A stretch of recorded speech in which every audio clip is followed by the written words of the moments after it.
Observations on the Decembrist Revolt, a Substack article which was requested personally by Charlemagne.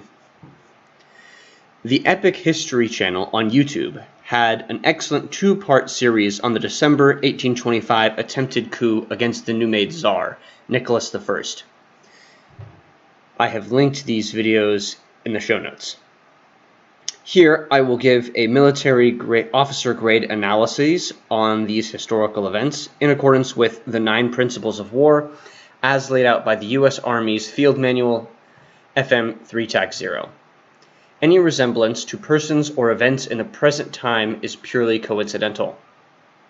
Firstly, the 9 Principles of War are as follows: objective, offensive, mass, maneuver, economy of force, unity of command, security, surprise, and simplicity. Many of these principles go hand in hand with other principles, so he who has one usually has another. The commander which maximizes the acquisition of the principles and denies his enemy the ability to do the same wins. The greater the differential of principles between two opposing forces, the greater the disparity of victory. These principles have applications not just in warfare, but in other areas such as business as well, so their applicability is useful. Objective. The objective of the Decembrist Revolt was regime change via demonstration of military force to depose the Tsar and enact a constitution. In other words, the getting rid of the old power structure and creating a new power structure. From their ideological perspective, this was an absolutely necessary step to achieve the social and political changes they desired.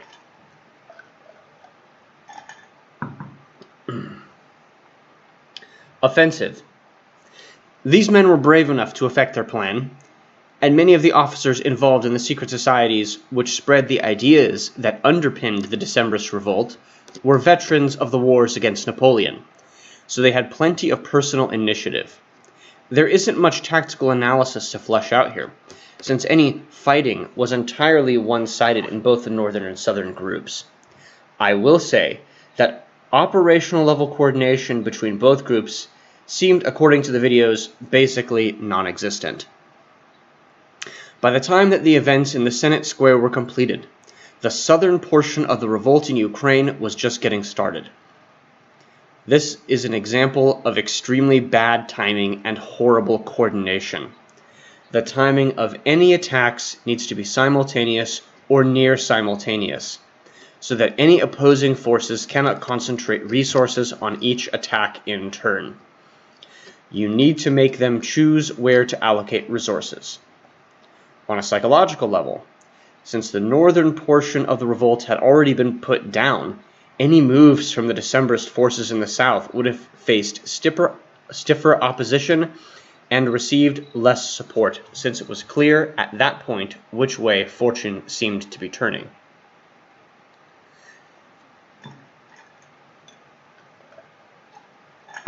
Mass. Okay, so I realize that people in our circles do not like the idea of the mass man. Well, too bad. Military affairs require the proper application of typically larger masses of bodies and materiel. So let's have an accounting of the Decembrist forces. They had multiple regiments of elite infantry, totaling around 3,000 men. No artillery, no cavalry. They were unlucky in that other regiments were supposedly supposed to join them, but due to the regime managing to secure loyalty oaths from its soldiers in time, was able to prevent defections. In the morning, this was probably enough to cause trouble if the manifesto had been presented to the Senate by their appointed leader Trubetskoy, but by the afternoon, they were outnumbered 3-1, and the loyal forces of Nicholas had many artillery pieces and cavalry, as well as other elite infantry regiments which had stayed loyal. So the Decembrists were limited by how many troops they would draw on and of what type. However, due to the elitist aristocratic ideology of the leadership of the Decembrist movement, they neglected to utilize the several thousand strong crowd which had gathered in the square. They made no attempt to mobilize the sympathetic population to overthrow the Tsar, so they did not have sufficient mass. Maneuver. The Decembrists, having solely infantry and being packed in square formation and surrounded by loyalist troops by the afternoon, had little maneuverability. The fact that they were able to gather the forces they could is somewhat of an achievement in terms of outmaneuvering the regime, but the leadership of the northern portion of the revolt ultimately had to lie to their men about the true nature of what they were doing and whose cause they were supporting. The regime actually outmaneuvered better in terms of securing loyalty oaths from its soldiers quicker than the Decembrists expected, so the maneuver advantage goes slightly in favor of the Tsarist regime. The southern portion's leadership of the revolt was more honest about the cause which the troops were actually supporting, but that was crushed so quickly it didn't matter. Ideologically, the Decembrists were still playing on Christian terms and using Christian language. The church obviously supported the Tsar, so even though the Decembrists declared that there should be no king but King Jesus, they are still morally and ideologically outmaneuvered here, since that was an appeal that the regime made to the soldiers. So yes, the Decembrists were outmaneuvered. Economy of force. This isn't really a good example of an economy of force lesson, since the Decembrists didn't have the necessary mass to create an opening for the change they desired. Properly allocating their forces was not really a problem. If anything, the forces that they did have in the south which were loyal to them should have been brought to help the northern forces gain local superiority if they wanted to win. This would have given them the maneuver advantage as well. But of course, the Decembrists just didn't have the time to do that due to the surprise nature of the accession of Tsar Nicholas to the throne.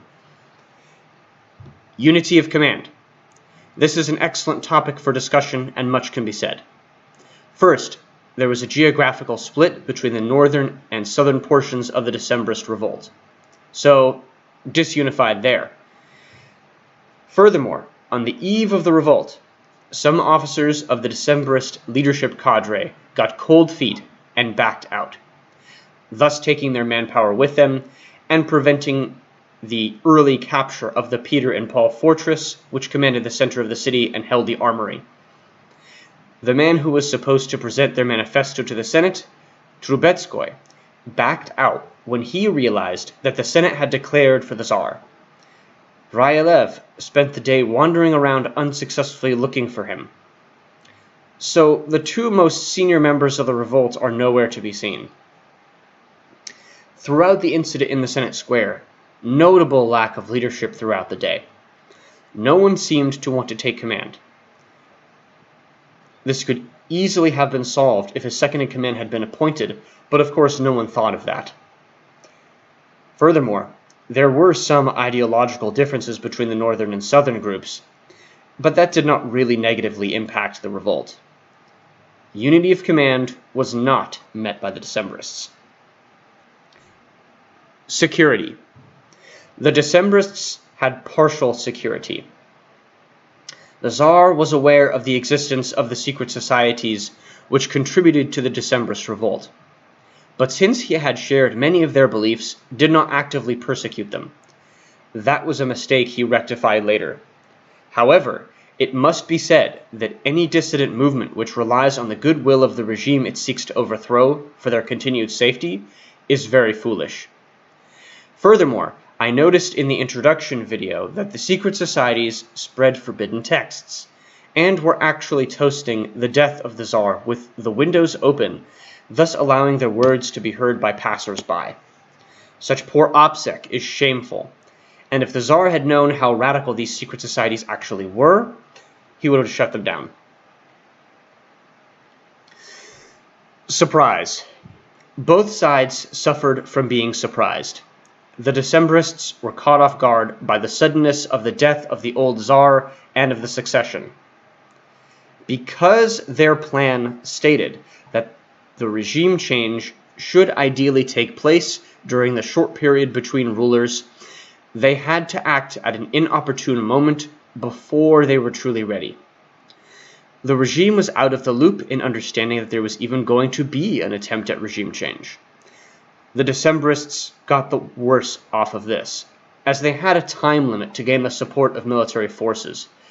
But the loyalist government forces were able to secure loyalty faster once they figured out what was going on. So the early surprise advantage for the Decembrists wore off very early on. Simplicity. The objective was simple enough, but the execution proved more difficult.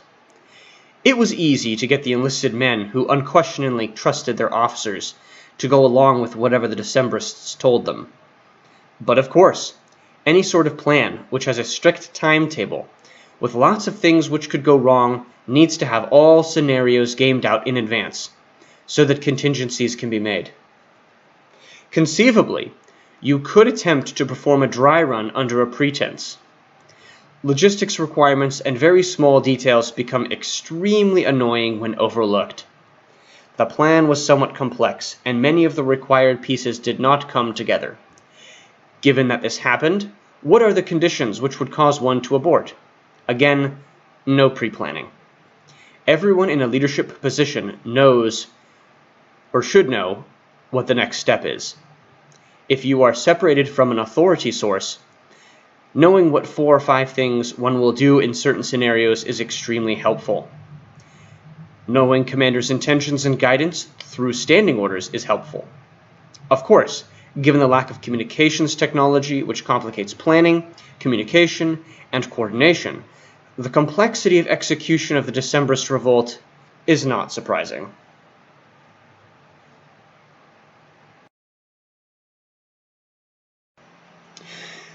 If you liked this video, please like, share, comment, subscribe, hit the notification bell, and be sure to check out findmyfriends.net to follow me in all of the places where I am present online, including my Substack account, where I am very prolific in writing. Thank you.